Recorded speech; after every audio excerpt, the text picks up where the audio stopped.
Бул мыйзамды жокко чыгарыңыздар. Мен сунушум. Эскидей калсын. Анан дагы бир даирада кылуу үчүн.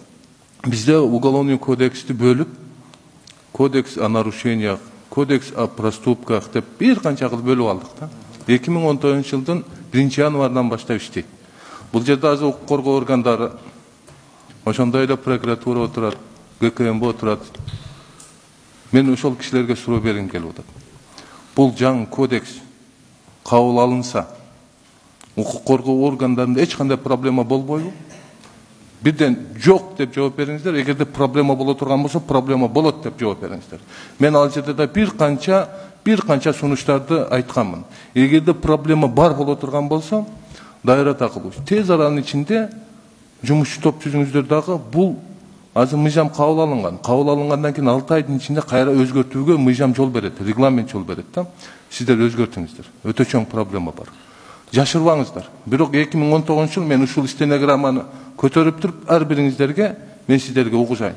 Мына ГКМБдан баштайлычы. Айтыңыздарчы, кандай проблема барбы, жокпу? Ушул прокуратура жооп берсин, ички иштер министрлиги жооп берсин, КСБ жооп берсин.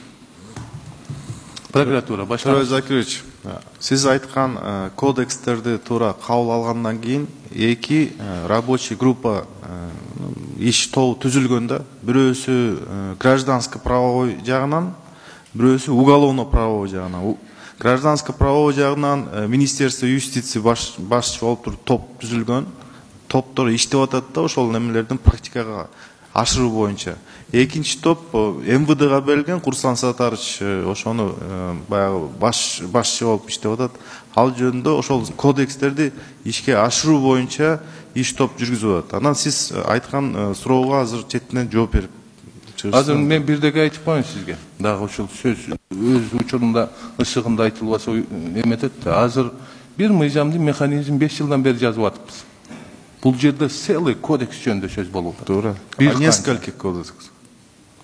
Административдик кодекс эмес. Бизде кодекс о нарушениях деген бүгүнкү күндө жок. 2019-жылда жаңы кодекс пайда болот. Кодекс о проступках деген жок бүгүнкү күндө. Жаңы кодекс пайда болот. Уголовный кодекске өзгөртүүлөр киргизилди. УПКга өзгөртүүлөр киргизилди. Мен ошону айтып атам. Туура. Азыр бул рабочий группанын өзүнүн мөөнөтүн аныктап туруп, мага жооп берип коюңузчу. Ушул күнү бүтөт. Анан өзгөртүүлөрдү могул күнгө алып киребиз.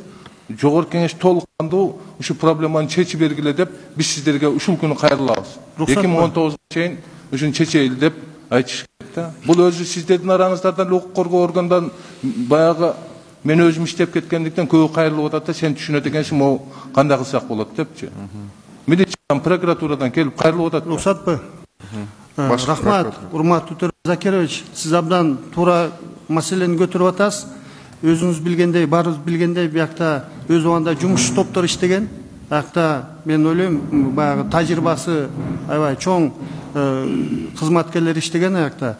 Анан бүт жагын караштырган, бул кабыл алынган, бирок сиз айткандай 2003кө 2019-жылдын январында кирет.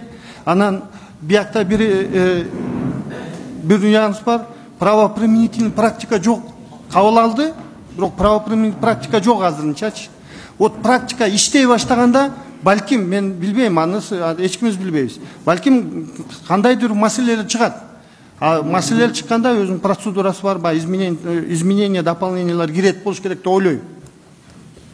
Азыр проблема барбы жокпу? Сиз эми юрист катары, бул эми негизги надзорный орган катары сиз карап чыктыңыз да? Месера. Барбы жокпу? Азырынча жок, себеби азыр Рахмат. Жетет ушул стенограмма мага керек болчу. Башкалар жооп бербей койсо деле болот. Акыркы суроом. Замир Бабакулович, азыр бизде мынау мыйзам сөз НДСти кайтаруу боюнча резонанстный болуп аткан акыркы окуя. 2017 миллион. Анан буну өзү негизи АКС козгоду да. АКС козгоду. Негизи сиздер козгошуңуздар керек эле да. Бул иш сиздерге түздөн түз тиешелүү болчу да. Сиз кантип ойлойсуз? 217 миллиондон башка ушундай кайра башка чыгып калбайбы? Рахмат сурооңузга. Текшерүүлөр кетип атабы ушул сигнал болгондон кийин? Бул туура биздин дагы түздөн түз последствиялар. Биз бул боюнча ушу былтыр экинчи жарым жылдыктан баштап чоң жумуш жасадык. Ушул эле АКС козгогон кечээки 2 компания боюнча дагы бизде да бул материал бар. Биз бир топ иш жүргүзгөнбүз, бирок тилекке каршы, ушул тилекке каршы эмес, эми баягы должностной боюнча бул жактан козголду. Бирок азыр дагы бир материал боюнча мына бүгүн эртең мен ойлойм чечим кабыл алынат да. Анан дагы бул боюнча бизде тиешелүү ырайым жүргүзүлүп атат. Бул билесиздер, жанагы 15-жылда ЕАЭСке киргенден кийин шарттар кичине өзгөрдү да.